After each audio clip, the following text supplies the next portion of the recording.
that any advocate of the alternative stand could plausibly advance the reciprocal view without entanglement in that group of problems which we have spent the last several weeks on.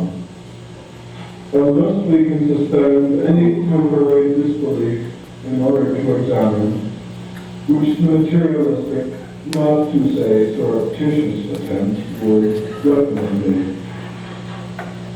In any case, there is hardly doubt that under the circumstances, various qualifications have, hence, any of the heretofore intangible factors may conceivably stand forward, or backward. Maybe I'd better go over that point again. There is clearly, as we have seen, doubt that the alternative stand is clearly without advocate. Yes? Dr. Moss, I'm just throwing this out. But do you attribute the resurgence, or at least certain very merit-specific factors, as more or less contributory, however the influence or reaction might be thought, or tentatively, wherever they appear, if suddenly circumstances we feel This is ridiculous. How can we say that any of the problems have anything to do with it? This is no matter of metaphysics. This is life itself. I don't want to pop my religion in your faces, but unless we realize that there is more in the universe than meets the eye, I think it's a lot of tools. Well, that's a good start. But don't you think you might be leaving something out? That is, there might be more to it. I don't see what you mean. Well, regarding the whole thing as a framework of relations constituting a universe of discourse, wouldn't you say, surely some, if not all? Well, Dr. Moss, I don't want to seem insufferable. Ever since the fall from the state of nature, that is, if you believe in the fall, or the state of nature. Well, there is a state of nature. That is, nature exists. Watch out for that wall. But what makes it relevant? How do we know anything?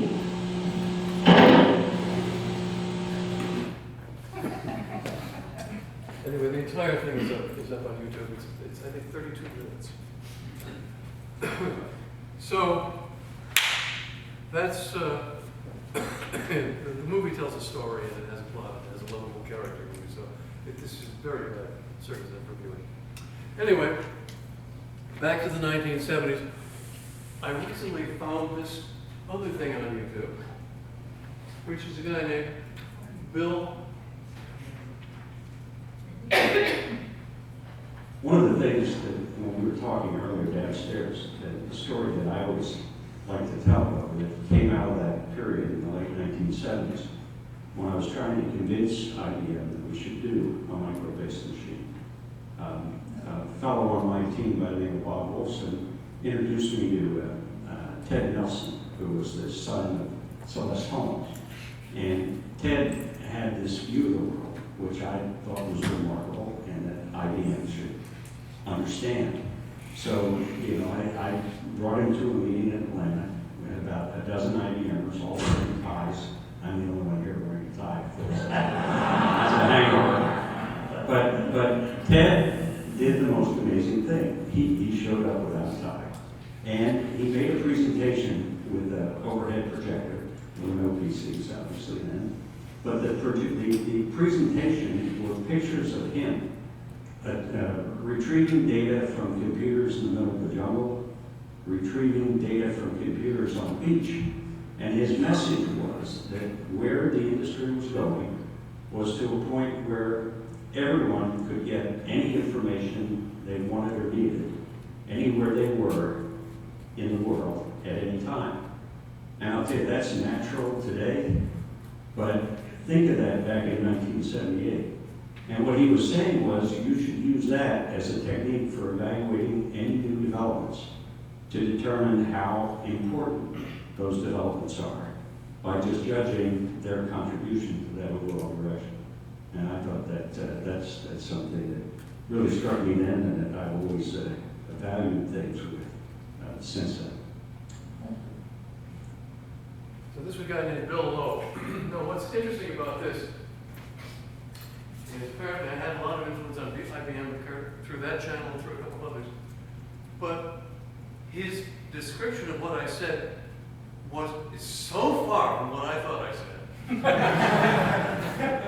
I showed it was using computers in the jungle. That's because I was satirizing 2001. I had a slide wearing an ape mask as I was touching this thing that says Xanadu.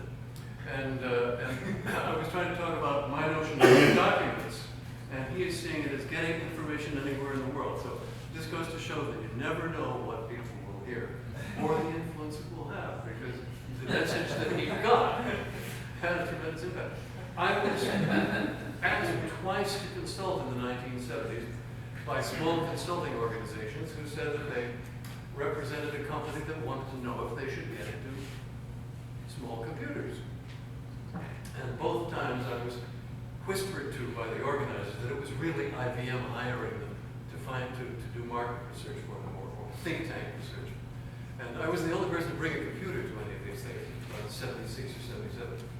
And in both cases, see, IBM was surprised at the Apple II. They were astounded at the Apple II. Marlene worked at IBM as a systems engineer. I call her my systems angel because she can fix things almost as fast as I can break them. But, well, describe for yourself. All right, well, as she has described it, the notion of owning a computer was so completely unthinkable within the IBM paradigm. They brought out a personal computer for about $12,000 a couple of years before the PC. And that's where we got the current keyboard. That is the keyboard that was adopted when they brought out the PC. But the PC, as we know it, was really a response to the Apple II. And you may not know it, but the reason IBM lost control was that they had a so-called BIOS, the inner ROM program of the computer, which they had copyrighted. And a firm called Phoenix did a quote, clean room imitation of the BIOS, meaning that anyone using the Phoenix BIOS could replicate the IBM PC and bring out a so-called PC clone. Now, in hindsight, IBM could surely have killed this legal doctrine with their lawyers. And it cost them, it was one of those things they call $100 billion mistake. Because they lost the entire PC world, PC clone world, which they owned, since everybody else was ready to undercut them. And now finally the IBM PC line was bought by, what's the name in China? It's a very good brand. Lenovo, yes. We have Lenovo, it's a very nice machine, but it sure didn't match the IBM pricing. You see, in the 60s, everyone thought the computers were IBM machines. They were run by huge staffs within an organization in air-conditioned rooms that had raised flooring. And the staff that worked for IBM were essentially captives of IBM. Even though they worked in your corporation, they totally had absorbed the IBM own. So so when PDP, I'm going backward in time here, but I might as well. When Digital Equipment Corporation started making small computers in 1960, or ish, they called them programmed data processors, not computers, and they sold them to engineering departments, which had independent budgetary lines, and they were able to sneak computers into the organization that way. And they finally got up to big computers, but anyway, DEC is gone now because Ken Olsen, who was such a pioneer in founding little machines with screens, he said, DEC computers will never be used for playing games. And they priced their IBM PC clone at $10,000. They're gone now. Incidentally, when he said that computers will never be used for playing games, he was unaware that the very first computer game, Space War, was done on a PDP-1. And in fact, it's been replicated at the Computer History Museum. Anyway. So, I chose, to my everlasting shame, I did not acquire programming skills. And that meant having to deal with people I liked who could believe in what I was doing, which was a very small subset. And they tended to change things. But we'll get to this. We'll get to some of those separate stories later.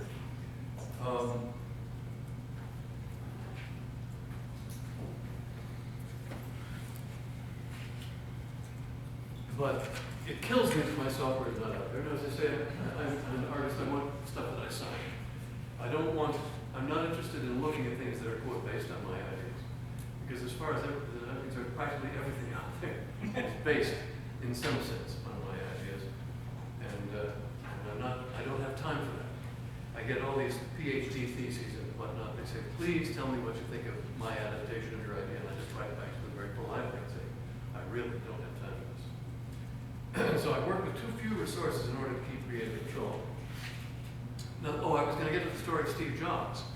So he founded Apple, and the idea, and the Apple II was a great hit.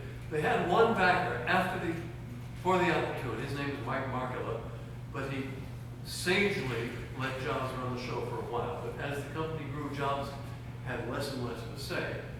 And Markkula and the board of management were not willing to let a man as rude and unkind as Jobs be the CEO. So in one of the most famous mistakes of business history, Jobs they all chose John Sculley, the head of Pepsi-Cola, to be the new head of Apple. Why? Because he knew how to be number two. And it was Apple's choice not to try to beat the IBM PC, but to have their own niche. So in the IBM PC clone world, everything is open standard, and everybody can make stuff fit, and it's a mess and holy hell for most people to deal with. Whereas in the Apple world, they build almost everything themselves, and it tends to work. But they're much more fascist in that they move you forward at a breakneck speed, and you can never keep anything the way you like it. So the real answer is learn Unix. And by the way, when I say Unix, I mean Linux, I mean POSIX, I mean GNU. It's all Unix. Whoever owns the Unix trademark this week, the Unix trademark went down a rat hole years ago, and it's the best overall word for all of those because the differences are very small. And of course, as I'm sure some of you know, the Apple Macintosh runs on Unix. And so the eye candy and all the interaction is on top of the Darwin release of previous data. So the Jobs story continues. They hired John Sculley, and Jobs and he didn't get along. And Jobs managed to bring out the Macintosh, and that was a huge hit, but gradually that lost steam. And finally, Sculley just isolated Jobs from the company, so in the peak, Jobs quit, sold every share but one, so he could continue to go to stockholder meetings, and started using his money. He founded Next, and created and I believe it was there he adopted BSD Unix, I'm not sure, and built more interaction, but it was too late to compete with the Macintosh. So Sculley and that team ran Apple into the ground to a zero valuation, ready to be dissolved. So they had a choice, dissolve the company or, oh shit, ask Steve back. Maybe he can do something with this. So he was allowed in as interim CEO, and between that time and when he died, he raised it to the most valuable corporation in the world, slightly after he died. So he certainly knew what he was doing. And as Bill Gates said, I wish I had Steve's taste. Because the technical frame of mind is very different and sees things technically and not always the way other people see them.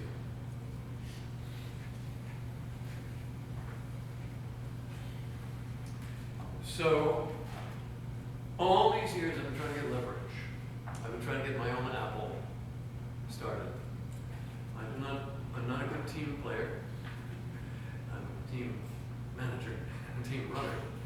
And I got a very good team at one point, which did very good stuff. And talk about that. But my life is narrowed down to the one main thing I have to do, and that is to fix electronic documents. And you will find out in this class why I believe electronic documents are so screwed up, and what the answer is. Vindication is secondary. I know I have a terrible reputation in some quarters. If you read the Powell piece of Wired, which is still around, it makes me look like a total fool. But what we're doing is desperately needed. A couple of organizational issues that should have been mentioned before. I'm going to segue over to the second lecture. A couple of organizational issues. One, I will be holding office hours Thursday mornings from 10 to 12, building E2, room 257, if this key works. I am concerned about how we're going to handle difficulties of people with downloads I'm going to show you. Because some people do have difficulties, and I won't be here to help. And I wonder if we can think out some way that there might be groups or counseling, mutual counseling sessions for those particular downloads for user. Okay, end of lecture 1. I will shortly turn toward the 3 or 4 technical aspects of this course, so you will have a full overview of what we're going to be covering. But in the meantime, what do you care to discuss?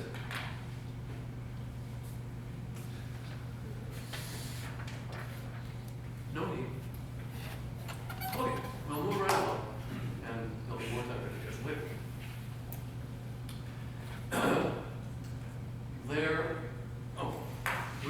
We handed out the, did we hand out the syllabus? Yes. So basically the notion is 40% of the course is on Xanadu theory and practice. We hope there'll be practice, and that depends on the 2 guys in Connect. 30% on Zigzag, and I have designed mainly Zigzag. 20% on fun stuff, and 10% on schematics. And I don't know really how we'll work that out between tests and projects. So I'll be discussing this with Noah, more savvy.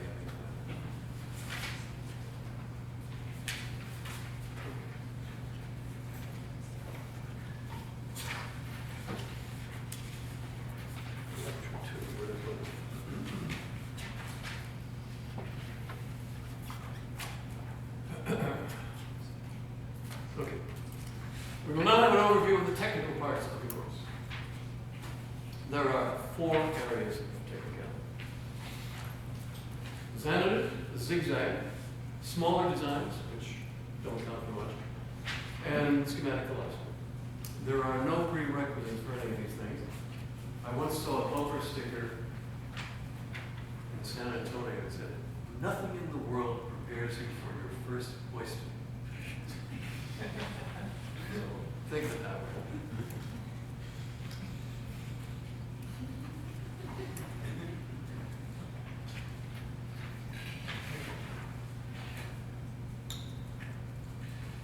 When I saw the computer screen, I already had thought a great deal about the processes of writing, and I think I understood it more deeply than most people. Because there are so many options. Where do you start? It's a problem everybody has. We have this body of stuff to be presented. Which way is up? And in what sequence? This is not a determinate issue, except in some fields, in the technical fields, there are formal traditions of what we say first. in many academic fields, there are formal traditions of what we say. But if you're writing a book on history, or come up with something, guns, germs, and steel, or something for the public, where do you start? You want a hook, and you want something to bring people in and orient them, but how? Now, the first thing I learned about writing, I started writing seriously in high school, meaning that when other people were writing 10-page and 20-page papers, I could never cut it down from 70 and 50-page term papers, because I couldn't bear to leave stuff out. But I couldn't figure what order to put things in, and I was taught that the main process of writing is rewriting. And the main process of rewriting is rearranging. And what was that process called in the 1950s? Anybody know? It was called cut and paste. Two words which have been abominably redefined to confuse the world and deprive us of decent writing tools. So let me show you what true cut and paste looks like. There are many examples. There's a wonderful book published by the Bibliothèque de France called Brillant d'écrivains, manuscripts of great writers. And they illustrate various machines and different kinds of mechanisms that different writers worked out for rearranging and finding this. I believe Marcel Cruz, for example, had a double reel like old movie rewinds with paper that would go back and forth. And of course, everyone knows Jack Kerouac would type continuously on a roll of teletype paper, to which Truman Capote was said to have remarked, "That's not writing, that's typing." Okay, here we go. Okay. This is very humorous. The idemic relations between the two screens of a Macintosh, where the number of pixels determines the size, determines the geometry, anyway. Okay, so what do we have here? This is something I was writing which I rearranged. And I didn't paste it. I used outside staples, which is handier. So this is a staple in the outer position. As many of you probably don't know, a stapler pounds down two parallel pieces of metal into little channels which curve them. And the thing you pound it into, since it's pounding, is called an anvil. That's the anvil of the stapler. And many staplers have two anvil positions, an in-Z position and an out-Z position. And the out-Z position allows you to pull out the staple easily.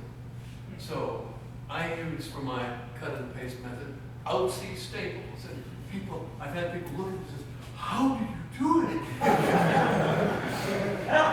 turned the stapler upside down. Anyway, so the point is that this allows repeated rearrangements. Now, in my manuscript system, I stick to it. I print out every version and rewrite it on paper, and then transfer the red comments back into the original, into the next print.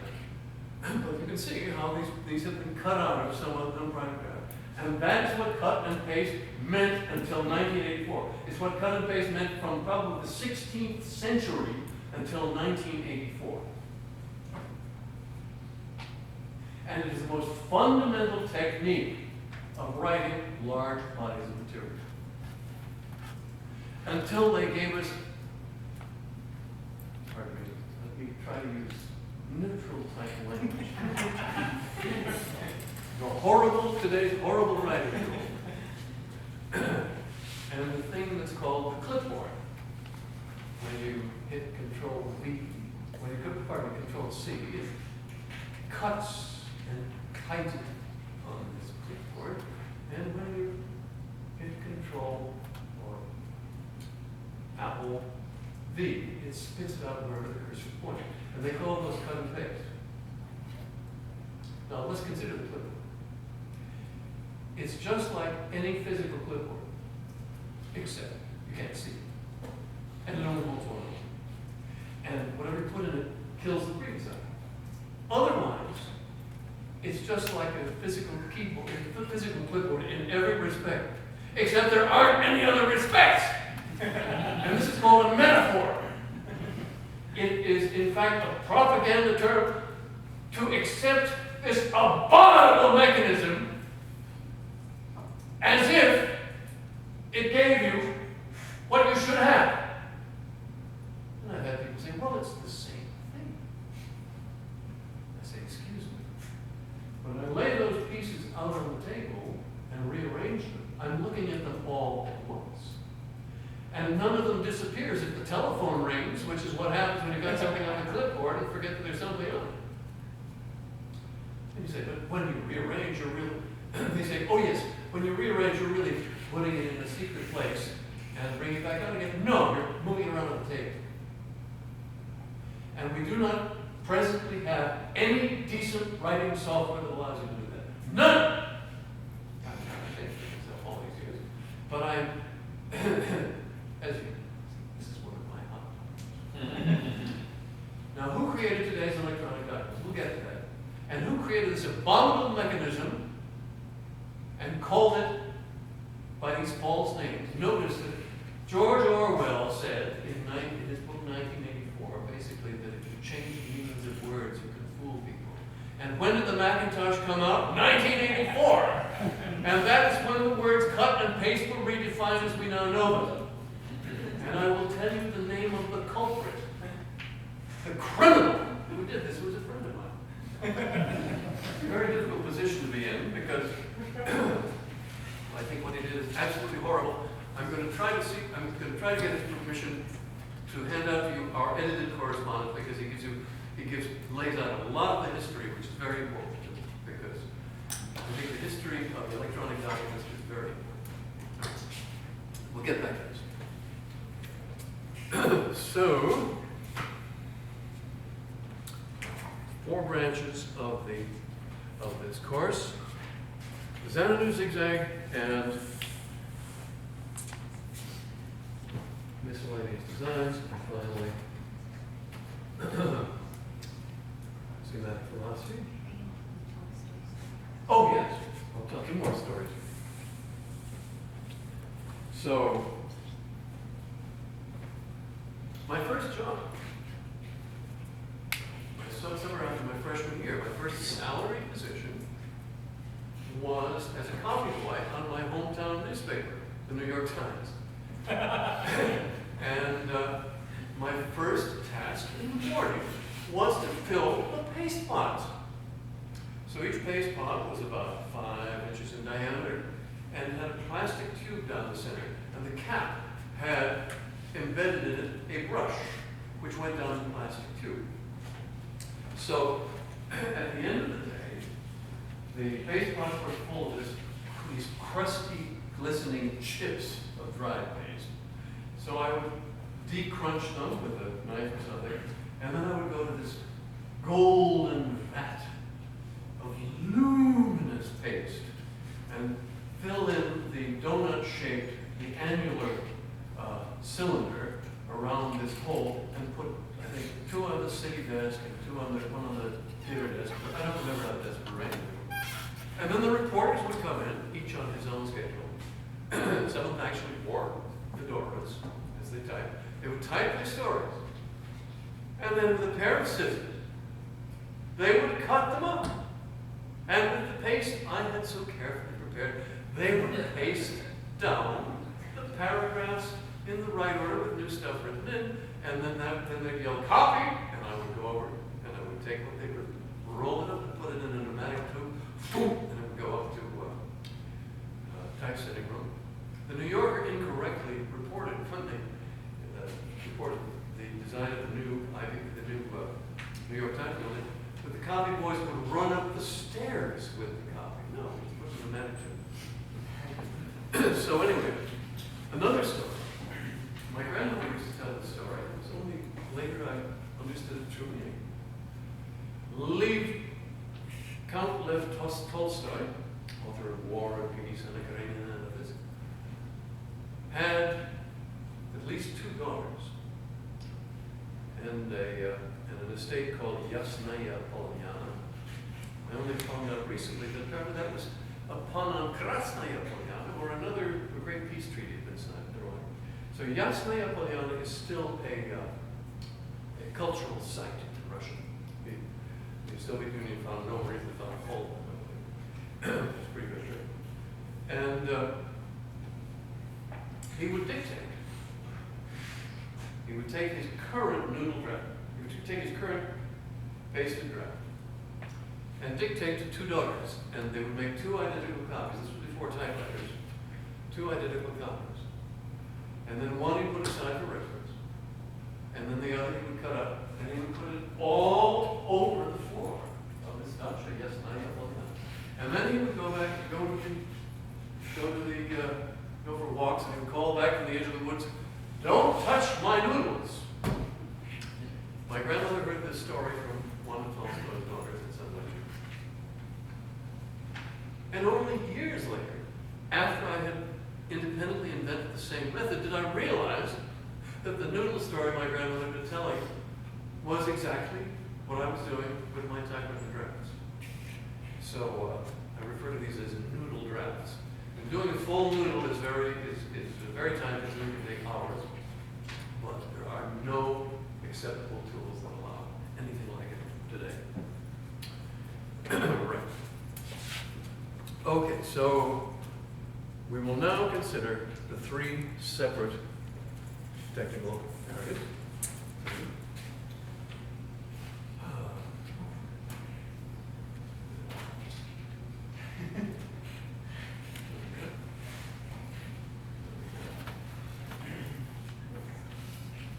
So now we will look at Xanadu space. This is the latest instantiation of Xanadu and the prettiest. Okay, I'll do it this way.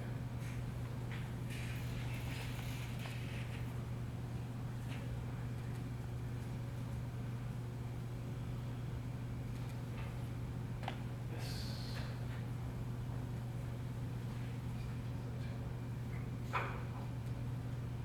All right, here we are in a space with a Xanadoc, and it is cut low.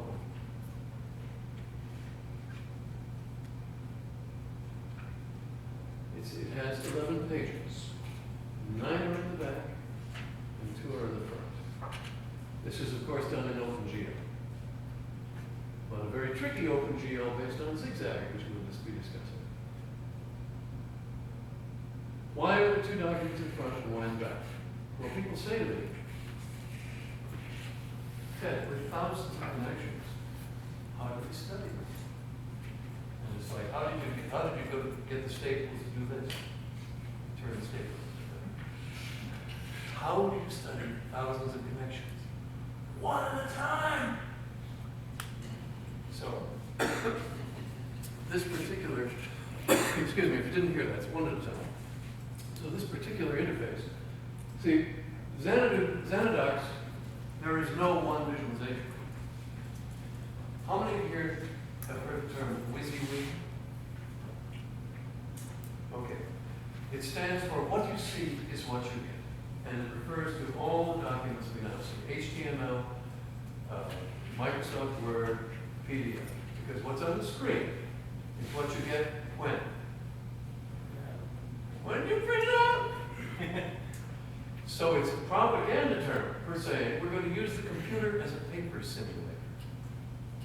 We're going to make documents that can only be printed on paper. Think of the possibilities we are destroying with that very simple concept. By the way, you know who coined the term what you see is what you get? Flip Wilson, a TV comedian of the 60s and 70s, who would dress up in cross-dress a character called Geraldine and bounce around and say, what you see, what you get. And this was seen on TV by John Siebold, who was a consultant on computer typesetting. And he said, that's the concept I want to get across, so we introduced it at at Xerox PARC, where it was shortened to WYSIWYG. Okay. Well, I renounce this concept of limiting documents, limiting electronic documents to what will print on paper. I want to give you more than one dear Dinesh. So what is our motto? WYSIWYG, what you see is what you never could. So this is only one of many possible visualizations, but it's one for studying the connections between pages. Now here, the connection we're looking at in pink is a transclusion. We have two kinds of connections in Xanadu: links and transclusions. The links have nothing to do with HTML links, and the transclusions have nothing to do with Wikipedia transclusions. I coined the word transclusion, but it's very widely used now, and it means basically the same thing included by reference, the same thing in two places, with one points to and brings in. If you look up Wikipedia transclusion at Wikipedia, you will see that Wikipedia is completely based on their kind of transclusion.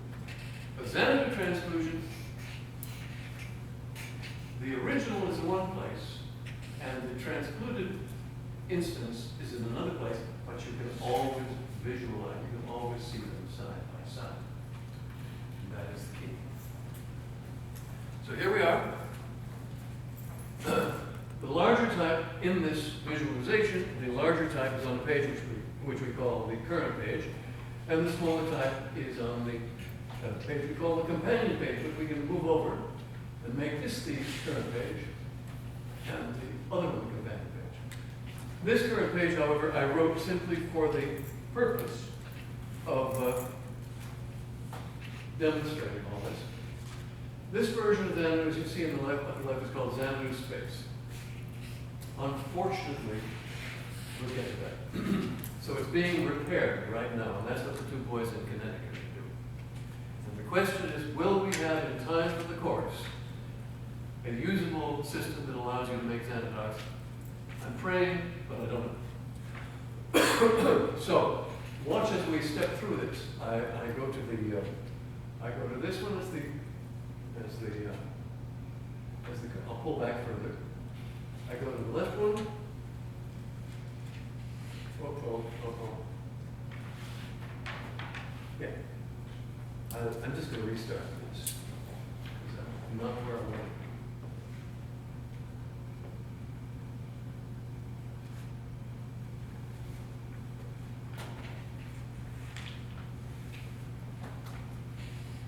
As you see, this is in Windows.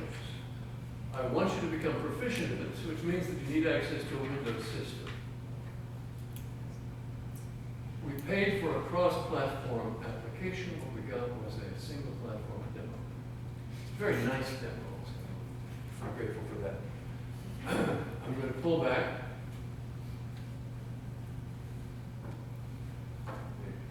The dreaded beach ball shows that the machine is overloaded. Pull back a little to the side so you can get something full effect. So once again, making that the current page. Going back to the big page I wrote to pull all these quotations together. Now you could come to another transclusion. Now we go down, and the next ones are links, and they don't show as well. They're in gray. But as we step through them, yeah, okay.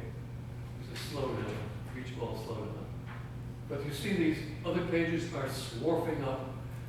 Swarf is a Xanadu Zigzag word. It means swooping and morphing. To swoop means the coordinate position of a whole object changes. To morph means that the internal coordinate positions of an object change. So really, it's the same thing happening, one with respect to the entire unit and one with respect to the internal components, so we combine them into one word, swarf. Because in this case, many other things may happen as well. Okay, so moving on down. So this is giving you a sense, in other words, of where each part is coming from in the current demo, in the current 11-page document. But I'm cheating a little because I'm saying It's 11 documents, and I'm saying it's one document. It's, honestly speaking, it's, the page on the left is what I wrote, and everything else is a source or linked to document. So you'll be understanding the internal mechanisms of this, and I hope actually creating some of your own. We will not have a visual editor, that's for sure. So you'll have to do some down and dirty text editing to make each link and to make each transclusion, if you do. And but that's if the boys in Connecticut get it working so it looks this good. And it's been fully taken apart. So it was written in C++ with the original intention. In C++, there are two levels, three levels, the Xanadu level, the Zigzag level, the Zoggle level, and the Xanadu level. We'll get on to that later. And eventually, the text of this document actually got baked into the C++ code. And taking that apart is taking John Kopetz and John Ono and Jonathan Kopetz in Connecticut 2 years. And pardon? Part-time. Oh, yeah, part-time. And yeah, they're fully full. Very low. So it has been moved out of Windows and is now running on Debian distribution, but it won't be an application that's installable anytime soon. Instead, to run it, if it's decent, you will have to run Debian as a virtual machine. And so I'll be the judge of whether it's worth seeing. But that means either VMware or VirtualBox in order to get it working. But at least it will mean, when that's working, it will mean distributable Xanadu documents. The only question is when. Okay, so this is the Xanadu concept. Two types of connection: transclusions and links. A link is represented by an explicit buckle or connector, which is separately published. A transclusion is discovered by the program in the edit decision. We'll get to all of that. Okay, so that is one aspect of technicality of this class. And the other aspect of technicality of this class is Zigzag.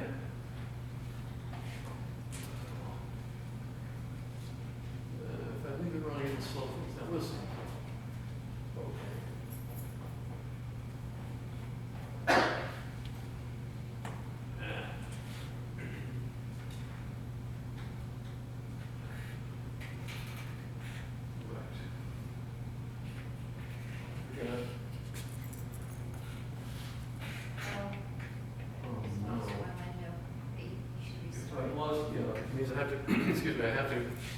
It's been broken by a very certain structure, so I have to quit it and recopy the file. Let's restart.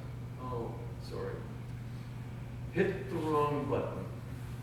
On the Mac, the Q is a little close to the W, and when you means quitting by accident. Okay, so to explain Zigzag.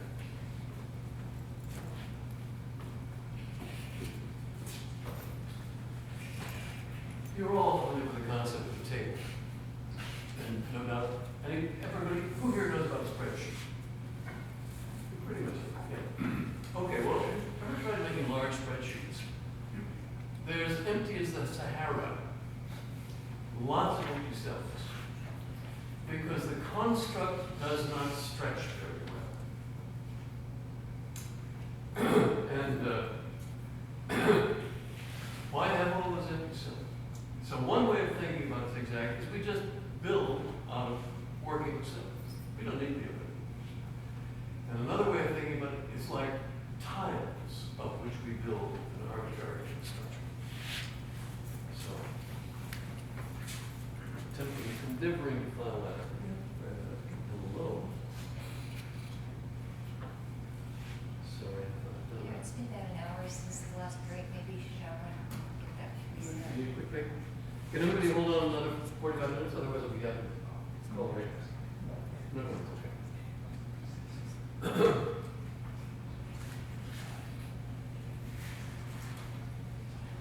So you'll be installing Xanadu space, or at least using Xanadu space to be able to do what I've shown you, which is not terribly challenging, but it gives you an idea of what transclusions and links are about. And this is slightly more challenging. Quit.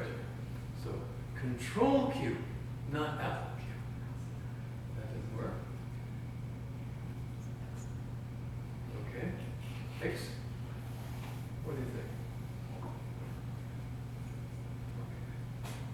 So here. That's that one. That's Xanadu space. This one. So here we go. This version of Zigzag is one of about 6 or 7 that we've done, depending on what you count. And it was done in, so I have to kill this. This is corrupt.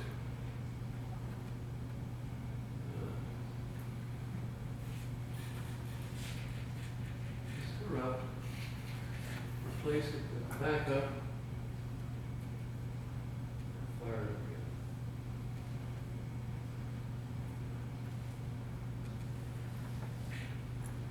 Good. All right, here we are in a space. Expecting a larger scale. Geez.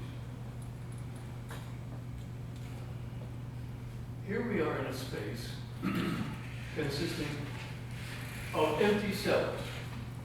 But I just want you to get a sense of dealing with the empty ones first, and then we'll see some cells with stuff in them.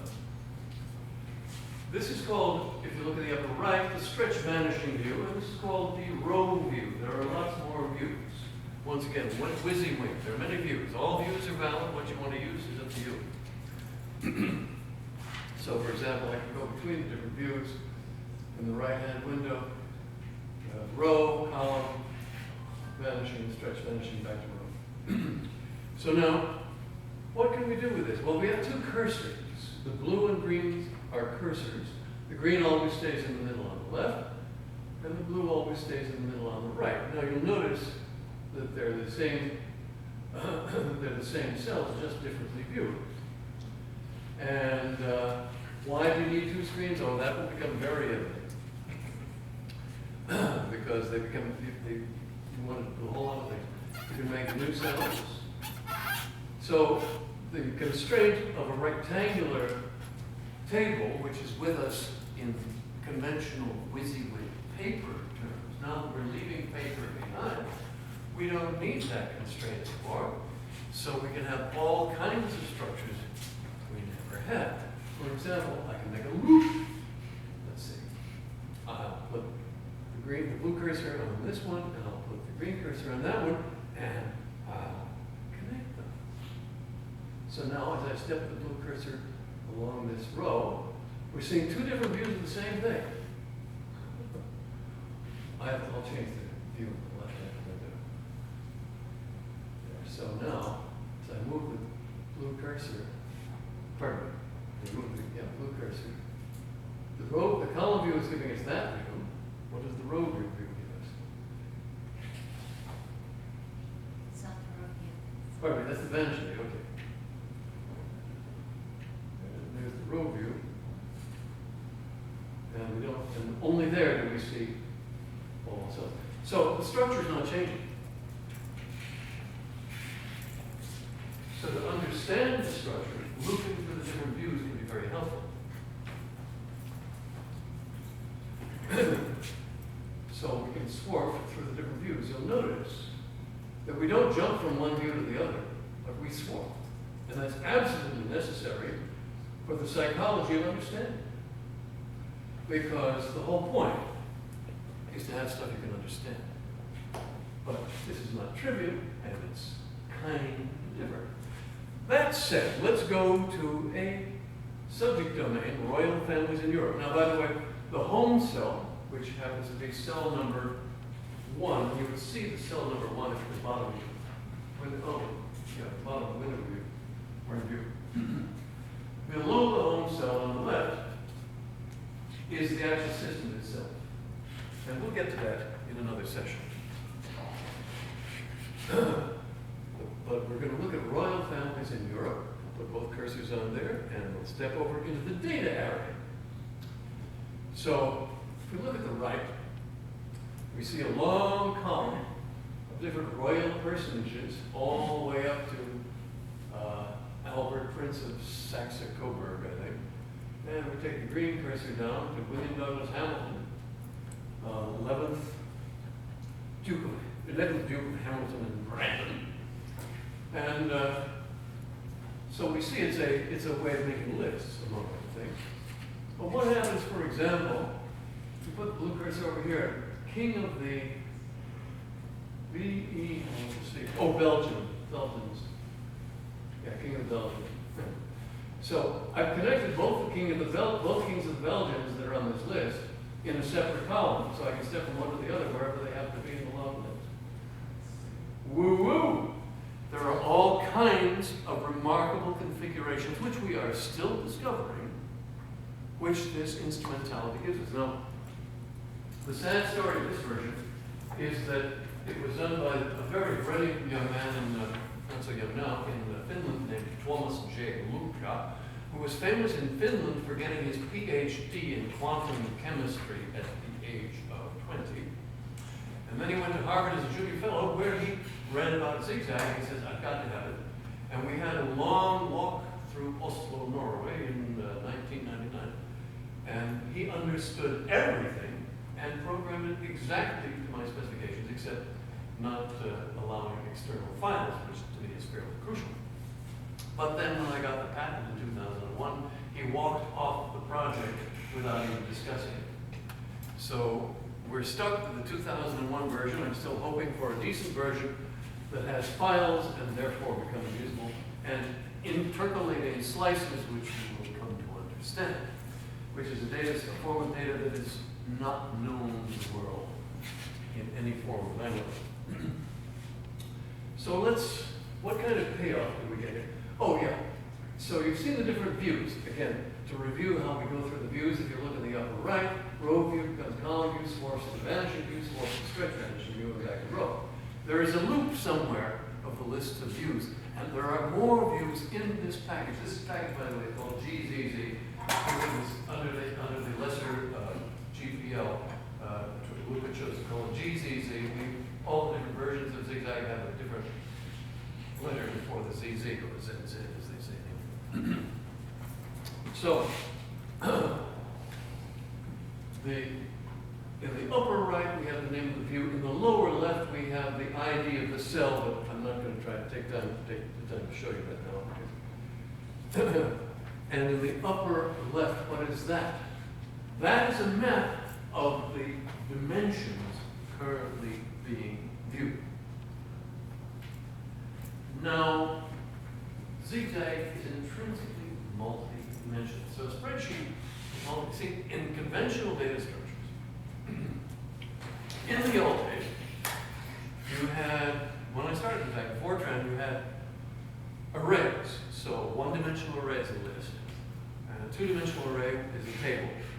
Three-dimensional, you could have three-dimensional, I think Fortran would allow you 4 or 5 dimensions, I don't remember, different Fortrans like that. Now, in each case, you had cells extending out in a different direction. But just imagine the three-dimensional case. So you've got a table of cells stretching forward with more table of cells, and that's the third dimension. But again, probably a lot of empty cells you don't need. So that is an orthogonal array. Orthogonal, of course, means right angles. And because the word hyper is often used to mean multidimensional, you could call it a hyperthogonal array, another word I made up, which I don't think mathematicians have taken. But Zigzag is irregular hyperthogonal arrays. For example,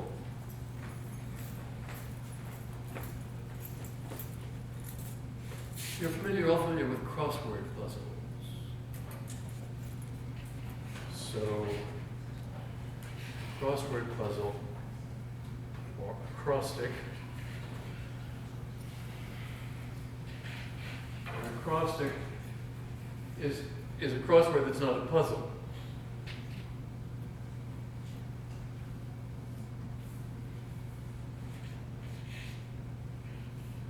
this is acrostic. Okay, so zigzag is basically like an acrostic. Except, of course, you can have loops, but this one can connect to this. So the only rule is that in a given dimension, a cell has a top and a bottom, a left edge and a right, and any cell, the left edge of any cell can be connected to the right edge of any other cell, or itself. So that's the only rule. Now, I'm representing it as a square, but in fact, you could also represent it as a hexagon, or an octagon, I wouldn't even try. Where this is dimension 1, dimension 2, dimension 3, and the same rules apply. So, given that, people get scared by this notion of multidimensionality. Dimension is one of those difficult words because people use it so many different ways, and the public uses it in embarrassing ways. Mathematicians refer to R1. R1 is the real line. Okay, here's 0, 1, 2, etc., infinity.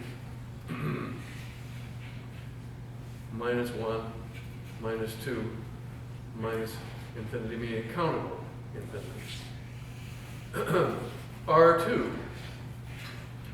is, pardon me, rectangular space, so infinity, infinity, infinity in 2 dimensions. And R3 is infinity in 3 dimensions. And they don't stop there. But we're not doing that sort of thing right now. In these conventional spaces we're used to, you are enclosing a rational structure. In Zigzag, there is no enclosing space.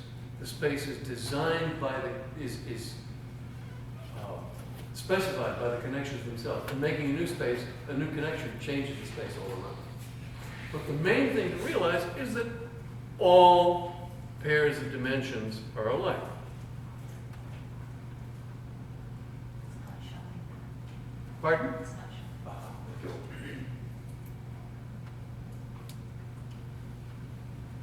So if you have this kind of thing in dimension, by convention we're calling this dimension 2 up, down, and this is dimension 1 in that direction. Why in Cartesian space dimension 2 is considered up? We consider it down because it's more like paper. In paper you have rows of text which are numbered down. Okay, so if this is cell A, B, and C, and if this is dimension, in a column in dimension 2, and this is dimension 1, A can be connected to R. But now, that's in D1. But if now we have A, B, the same A, B, and C, and we rotate it, or pardon me, we say pivot, because rotation suggests a Euclidean rotatable space. So A can be connected in the same direction to cell Q. But it still looks alike when you see it on the screen.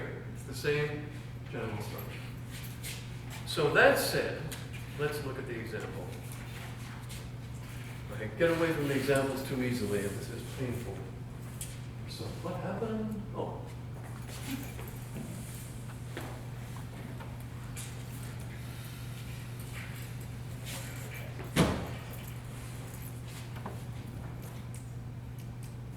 So, let's see some payoff now for multiple dimensions. We will now go to the reigning monarch of England.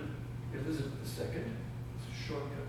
Oh, what I meant was that.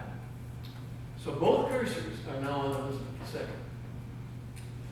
Now let us pivot the x-axis, the horizontal axis in the left window, to another dimension, dimension date. So you'll watch the map upstairs in the upper left-hand corner. It says D2, D3, and dimension date. And what do you know? Elizabeth was born in 1926. And that cell was connected to her all the time you were looking, but only as we pivot do we have this view. Now, again, WYSIWYG, what you see is what you never could. Any view is valid. If you want to invent a new way of viewing this, fine. The only question is and then other people can say that's not useful or that's great. So, but the interesting thing is about this structure is its simplicity and generativity. It gives you lots and lots of benefits out of the one simple structure. The word often used for this, which I aspire to, is elegance. Okay, so let us look now in the right-hand window as we pivot again on the x-axis and find out if Elizabeth is married. Here we're in dimension 2, if you look at the top. It's showing a dimension 2 on both the x and y axis. And you see it's the row view. So that tells us that the row view, when you're looking at the same dimension on both x and y axis, gives you this screwy kind of result.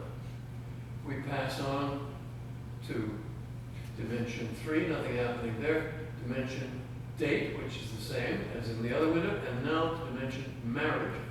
What do you know?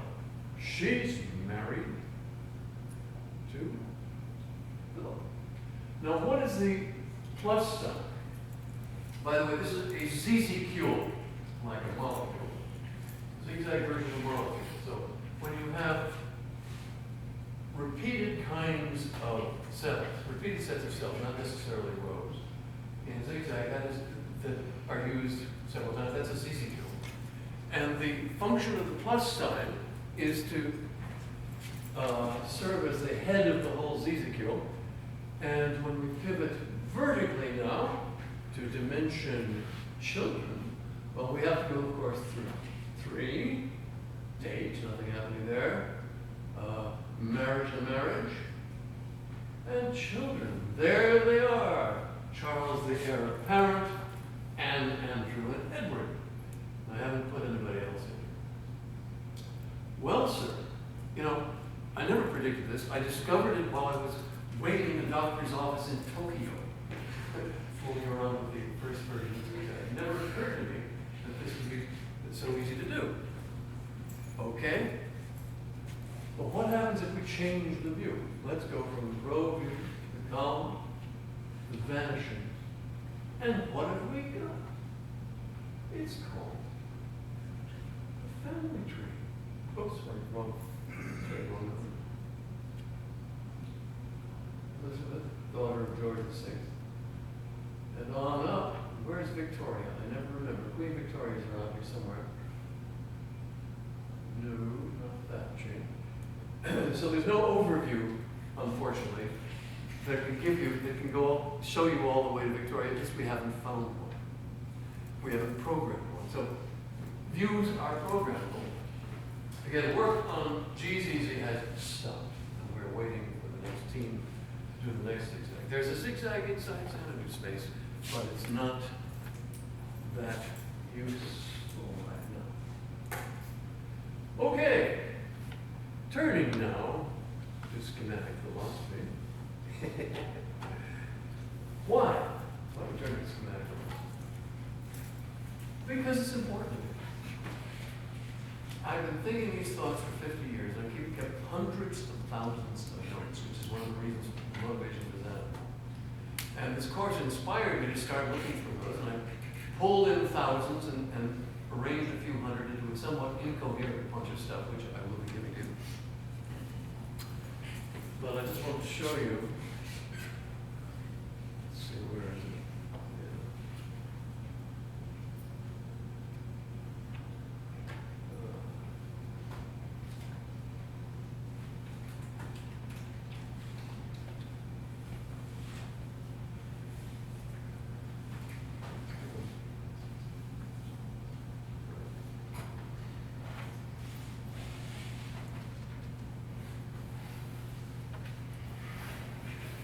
is a picture of a schematics manuscript I wrote in 1961.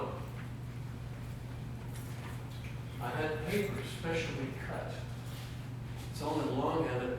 I believe it involves noodles inside. I haven't dared to look. But it's this thick. And I spent nights the whole summer of 1961. It turned down a very nice girl, too. In order to keep working on this. And it weighs about 20 pounds. It's on paper that is 11 inches in the faraway dimension and 28 inches long. I have no idea why I chose that size. Except it was like Kerouac. I just wanted to keep writing it. But I think some of it is held together by Hold It. You know Hold It? Hold It is a silicon putty that holds things together. Unfortunately, after you have paper held together with Hold It for a few years, it releases a grease spot. It's called blue tack in English, but it's become very blue. Anyway, so this is the kind of motivation I had. And what it was, I spoke of being inspired by Bloomfield and Sapir in their analysis of linguistics. The idea is to find general methods for abstracting and modeling and structuring that give us insight. And ideally, general methods which can yield models which can be fitted together like an electronic schematic. Now, I haven't paid much attention to these fields, but it turns out this is what the boys in knowledge engineering are doing. And it's very interesting parallel, which I'm not interested in following up, just getting my own part stuff read as the hard one. But there are two schematic works in your package. I don't know if I'll have time to work on them at all before the end of the course, or rather before I freeze things. If I put anything, as I said, between now and the third session, I may change some of the things that are up. After the third session, if I post anything new, it will be in the new directory in Scrux.series. So, okay, I think we'll haul in the sheets now, and we have time for some further discussion, if anybody's interested. Oh boy.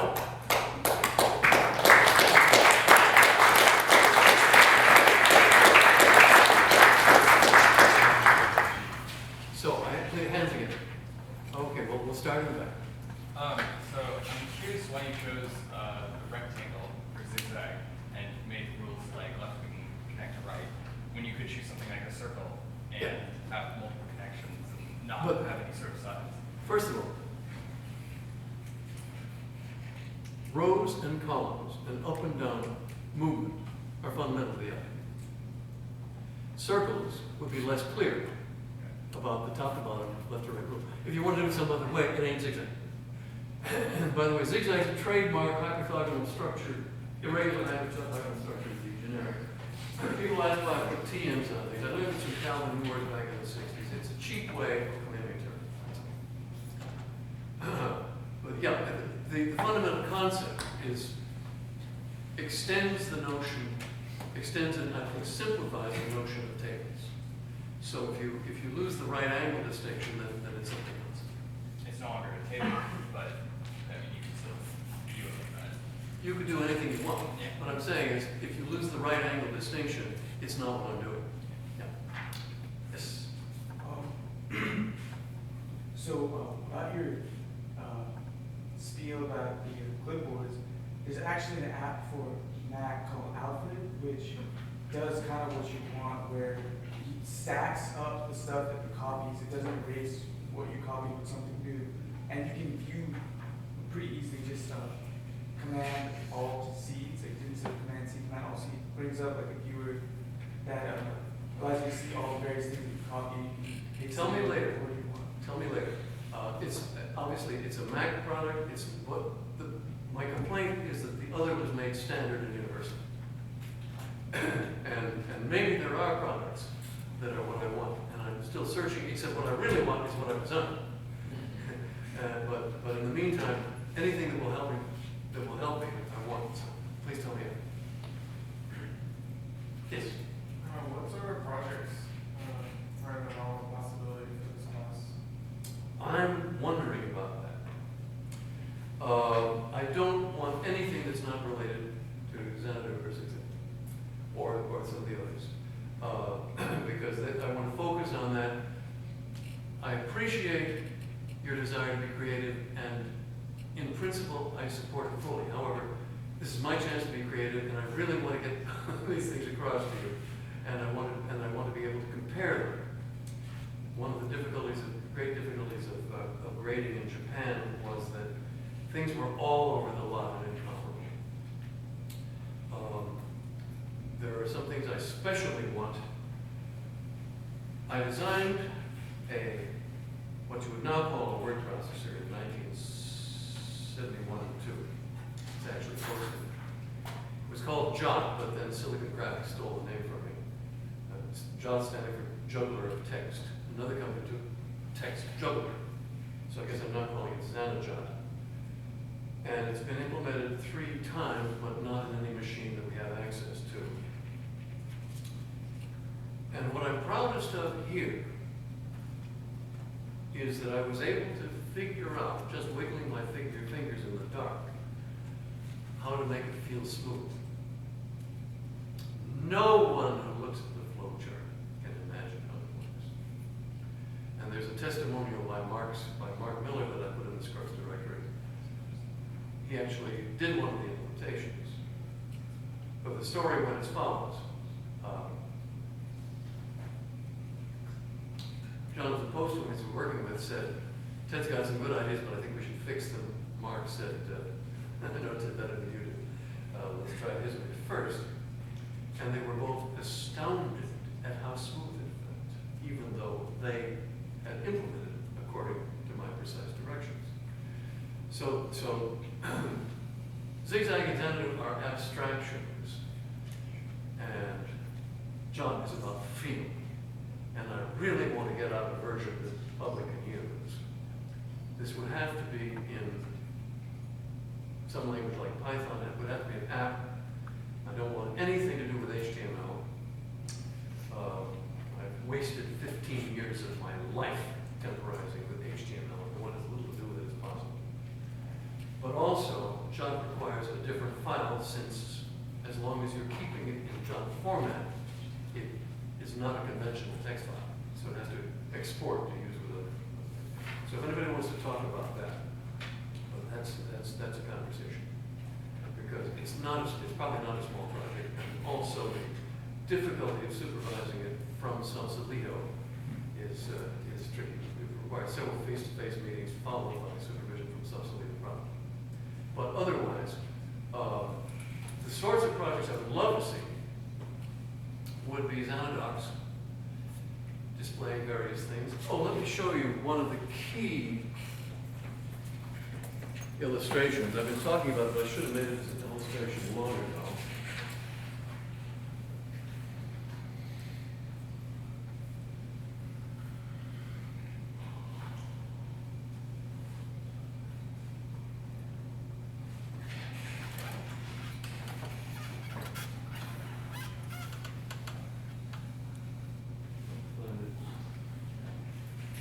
Okay. Anyway, the point is that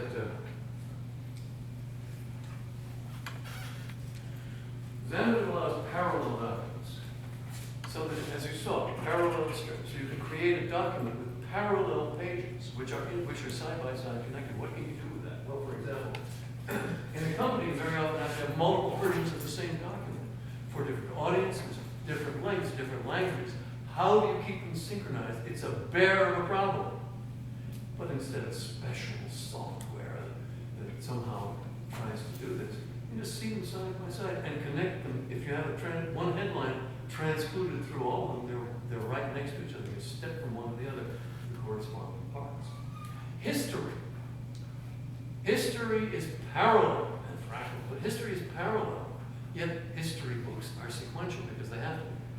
So you should be able to write parallel history. Say, what was Wellington doing before the Battle of Waterloo? What was Napoleon doing before the Battle of Waterloo? And they come together in this corresponding part.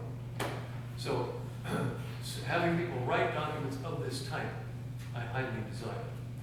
Whether we will be able to see them decently in the repaired version of Xanadu space. By the way, the name is going from Xanadu space to Xana space, to distinguish it. And the ideal, as I've said, would be that by the end of this course, we can actually have Xanadu documents readable in the Xana space virtual machines.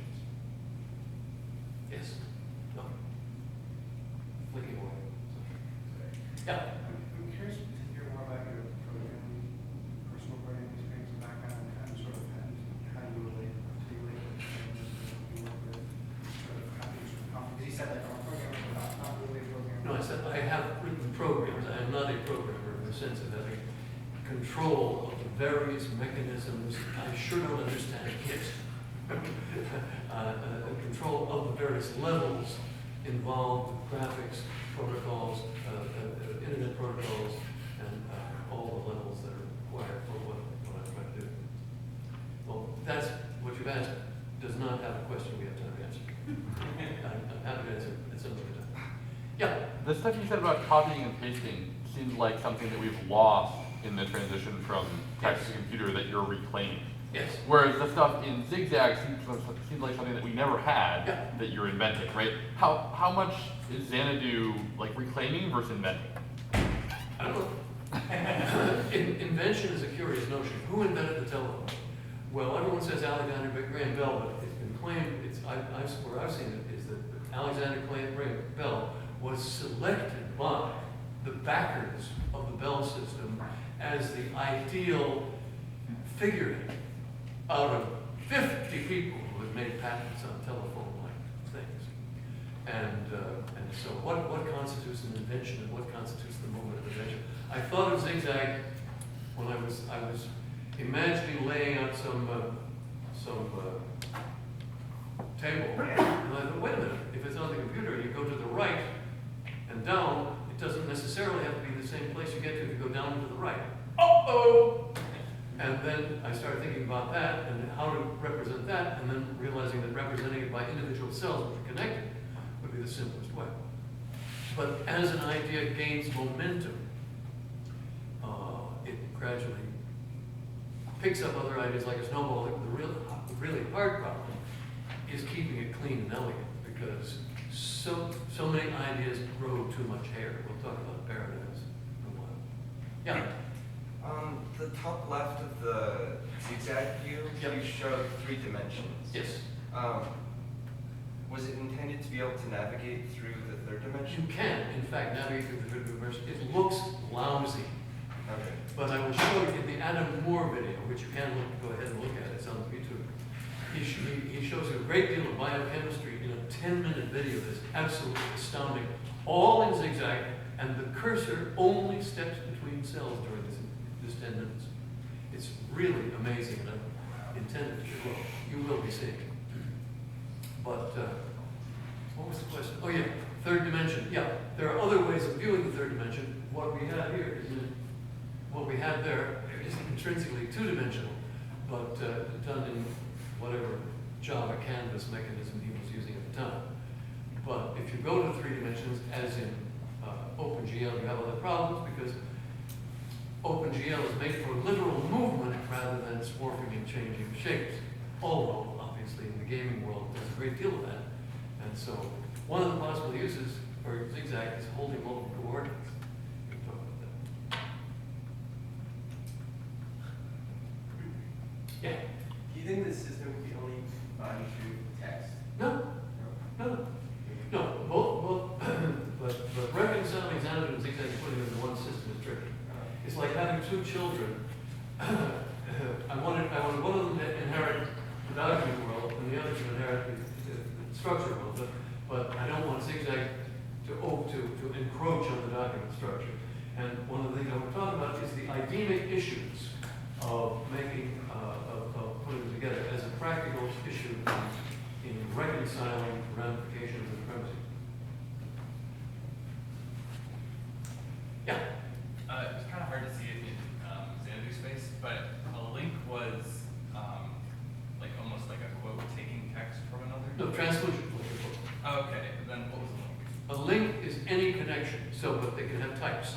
So a link can be a comment, commenting on this by that. A link can be links are also used for denoting the end of pages. Links are used for connecting a title to a document. Links are used for a disagreement. We will have hundreds of types of links. Every time I make a list of the link types, I lose it. I foresaw the wonders of being able to keep information digitally. What I did not imagine was the difficulty of curating tens of thousands of files and their motion from machine to machine and disk to disk, especially as disks get corrupted and machines get stolen. So anyway, question was? Oh, that was it. I just needed a better explanation of link and transfer. Yes. Okay, right. This is very important. So a link in Xanadu is represented by a type and one or more insets. So an inset shows what you're linking to. So it's one or more spans. So the simplest type of a link in Xanadu is a sticky note or an underline. So it has one inset, which has a starting point and a length in a given text, and no type. So you can visualize it as a sticky note or visualize it as an underline. Then you give it a type, and sometimes have to have two signs. And you can have more than one inset, so the sticky note can connect to two different places in the document, et cetera, et cetera. So the possibilities are limitless. And the HTML type of link, the one-way blind jump, is only one type of Xanadu. And by the way, you can, of course, simulate paper in Xanadu. It's just the lowest priority as far as that. Yeah. So spreadsheets aren't just for representing data, but also for calculating. Yes. And part of that is the formula, right? And being able to reference other cells in a way that's pretty straightforward, like to have you paying for a cell, to use offsets from the current cell. But when you say pretty straightforward, I think it gets pretty hairy in today's system. Sure. In the original VisiCalc, it was easy. Right. So in Zigzag, how are cells referenced in a way that is distinct from the dimensional lengths, or is it represented? Every cell has an ID, and that ID is local to the slice that it's on. So you can have a very large universe of cells.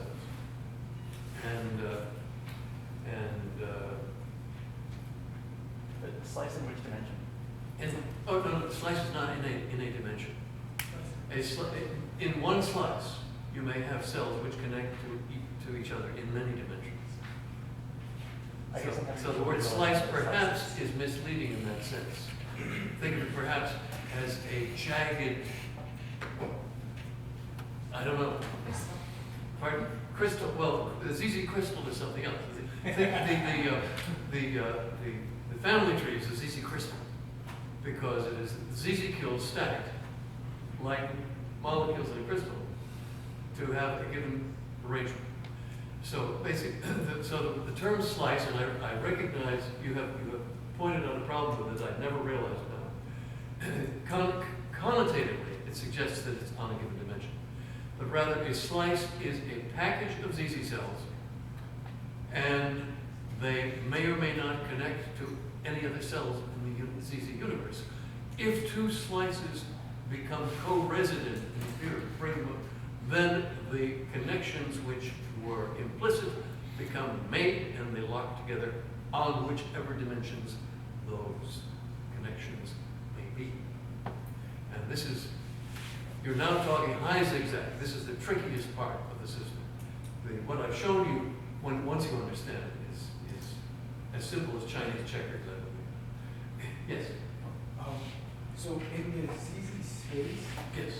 is the dimension sort of like a universal concept of the tile's existence, or does each tile have its own sort of dimensions? Perfectly good question. Perfect question. Every cell exists in all dimensions, but whether it's connected in a dimension is the issue. So as soon as you create a new dimension, which you can do freely, now the cell can be connected in that dimension too. No, of course. You can have programs that operate on ZZ structure. For the spreadsheet function, I posit a dimension to be called XEQ for execution, and that simply looks when the value of a cell is closed, it looks along DXEQ to see if there's a further calculation. So that becomes, so not only can you have passive dimensions which represent the connections I've shown you, but connect the dimensions which actually do things. And so again, we're waiting with forks and hope for a working version. Yeah. But the XEQ is lossy, right? Because it only says that there is a dependency relationship, but not what the relationship Well, is, right? the XEQ leads to the formula. So what's the formula? Well, it's just as you put a formula into a VisiCalc type spreadsheet, you put a formula on the XEQ. Sure, okay, so the links that are implied by the formula get calculated by this like runtime system and Yeah. So the point is, it's an extremely compact and perhaps elegant way of handling the spreadsheet set function through an extra dimension, and not through writing a complex program, but writing a dimension which knows how to look for a formula and follow it. Something very like DXEQ was invented, was executed. You have 2 more minutes, or one according to that. Something very like DXEQ was invented in one version of Zigzag, which is called Flowing Clang, and it was a very nice little programming language created by Benjamin Palestine. What happened to it, I don't know. I mean, somewhere we should have it installable of it. Curating the different projects we've been working on as we moved from Japan to Finland to England to the United States and back and forth all the time. There was another end. Going once, going twice. Thank you very much. Hope to see you.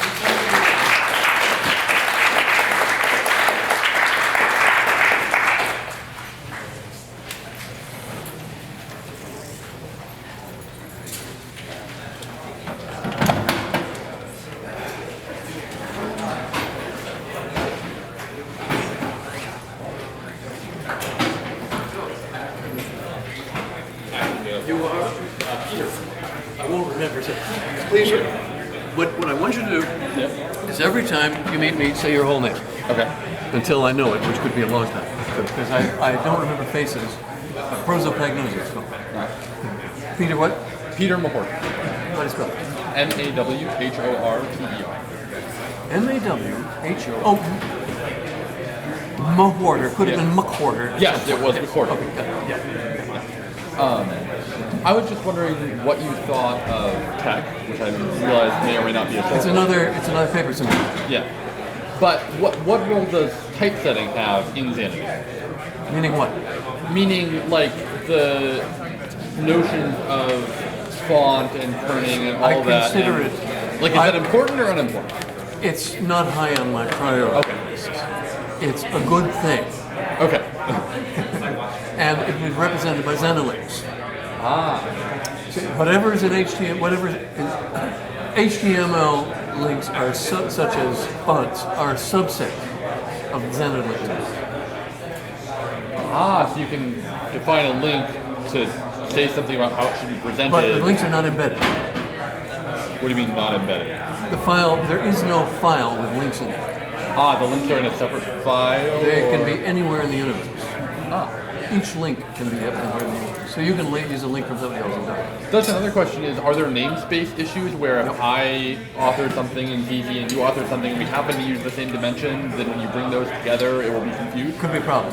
What I want is to have, is to deliver a package that has a whole lot of dimensions in it. And a manual. Ah, so basically and a decision process, probably committee. Right. Yeah. But something like Java where you kind of know where you should put your stuff and you make your own namespace for each project. And suggested name conventions. Right. David, was it? Peter. Okay, good. Yes. Professor, I just wanted to show you the clipboard app. Oh, yes. It's actually, the clipboard thing is a small feature that is part of a large suite of features that this app provides. Totally I'm not, by the way, I hate both the Mac and PC.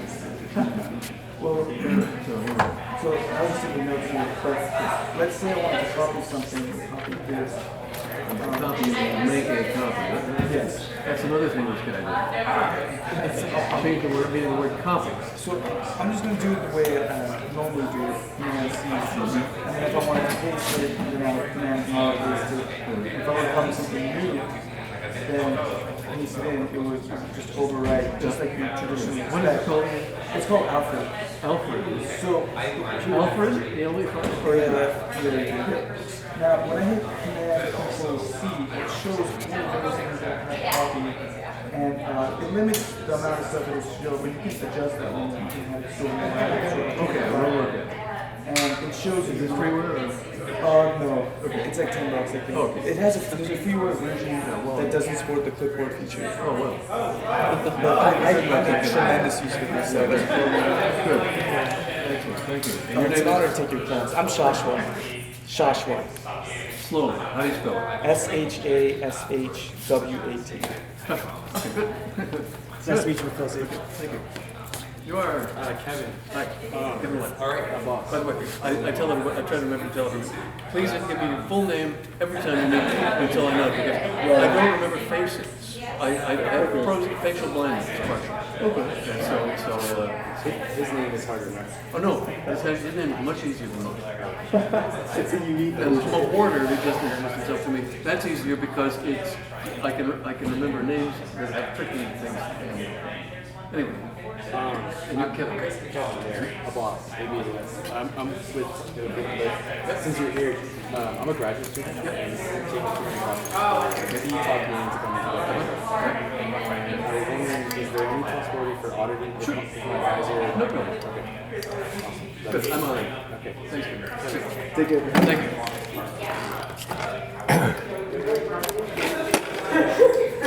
Okay. All right. There's already pictures.